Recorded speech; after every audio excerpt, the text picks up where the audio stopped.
대통령의 7시간에 관한 조사 개시 결정에 이르는 일련의 과정도 특조위의 위법 부당성, 그리고 불합리성, 그리고 정치성이 고스란히 반영된 그런 사안이 아닐 수 없습니다. 세월호 특별조사위원회는 박근혜 대통령의 7시간 행적에 대해 조사를 개시하는 내용의 안건을 통과시켰습니다. 대통령에 대한 조사 착수는 바로 이 정치적 중립성 의무에 위반되는 것으로 특조위의 일탈과 월권이 도를 넘어서고 있습니다. 그런 발언은 답을 안 하겠습니다. 가치가 없네요. 대통령의 행정 시간이 이렇게 지금 분명하지도 않은데 그거를 우위에 두고 모든 걸 악수한다고 저격할 수는 없는 거죠. 그 전원의 심의에 따라서 다들 정할 겁니다.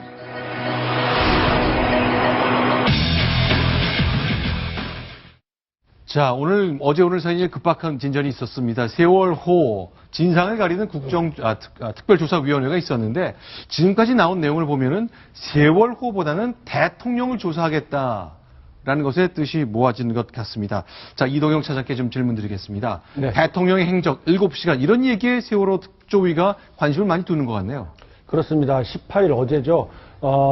그 세월호 특별조사위원회가 비공개로 상임위원회를 개최를 했습니다. 네. 거기에서 어떤 내용을 앞으로 조사를 할 것이냐 의제를 선정하는 과정에서 네. 박근혜 대통령의 4월 16일 당시 행적을 네. 조사를 하겠다라고 의견이 올라왔고 네. 여기 상임위원회에서는 통과가 됐다는 겁니다. 그래서 23일 전원위원회에서 통과가 되면 네. 이 내용을 조사하는 것으로 확정이 됩니다. 그렇기 네. 때문에 오늘 이현 부위원장은 이 여당 몫으로 추천이 됐었는데요.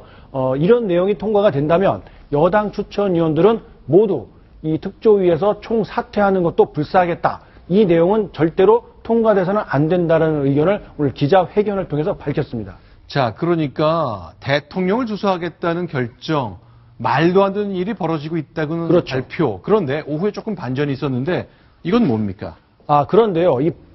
이현 부위원장이 기자회견을 하고 난 이후에 네. 해수부에서 만든 것으로 추정되는 문건이 네. 하나 공개가 됐는데요.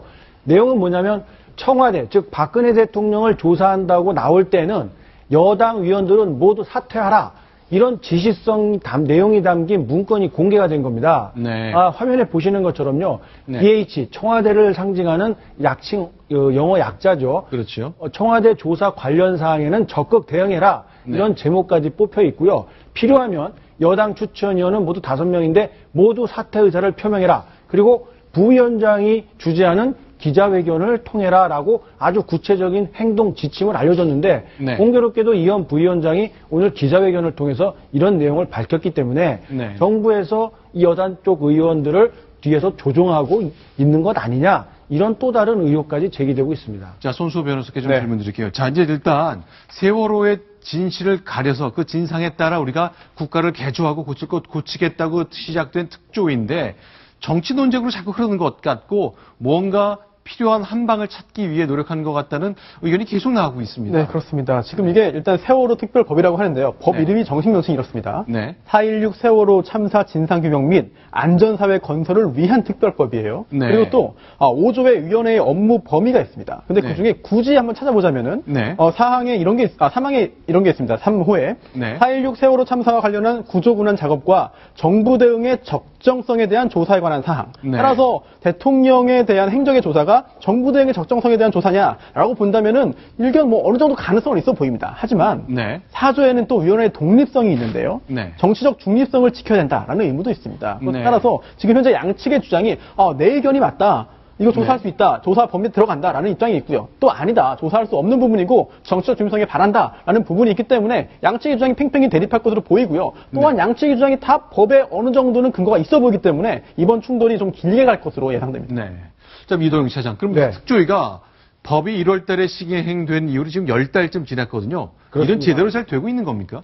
잘 됐으면 좋겠는데요. 네. 다들 아시는 것처럼 이 시행이 되고 나서 시행령 만들어져서 위원회가 본격 가동이 됐는데 네. 8월 달까지도 아무 실적을 내지 못하고 있다가 그동안 일도 한 게 없는데 8월 달까지 1월부터 8월까지 월급을 소급 지급을 해달라 이런 요구가 나왔고요. 이석태 위원장에겐 그래서 급여가 7,550만 원이 지급이 됐고 그뿐만이 아니라 그 당시에 뭐 직원들 생일 케이크를 선물한다 뭐 이런 데까지 예산을 투입을 한다는 사실이 알려지면서 국민적인 공분을 샀고 과연 예산을 가지고 세월호 진상을 밝히는 것이냐 아니면 특정 인사들의 배를 불리기 위한 자리만 만들어 놓은 것이냐 이런 비판을 받은 지가 벌써 몇 달이 지나가도록 계속해서 이걸 할 거냐 말 거냐라는 정치 공방성 논란만 하고 있기 때문에 이 세월호 특조위의 존재 가치가 뭐가 있느냐 이런 비판까지 나오고 있습니다.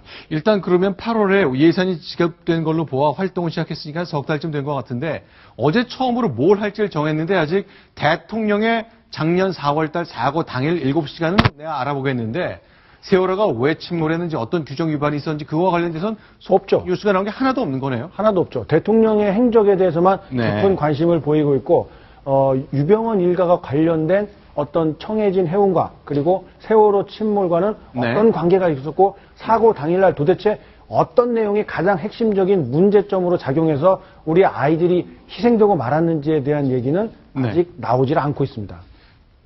네, 작년 4월 16일 우리 모두의 가슴을 아프게 했던 초대형 사고가 난 이후에 나라를 어떻게든 반듯하게 만들기 위해서 만든 조사위가 그 활동 중에 하나일 건데 아직 짧게는 3개월, 길게는 10개월 지난 동안 아무런 성과, 아무런 중간 결과도 나오지 않다는 것까지 점검해 봤습니다.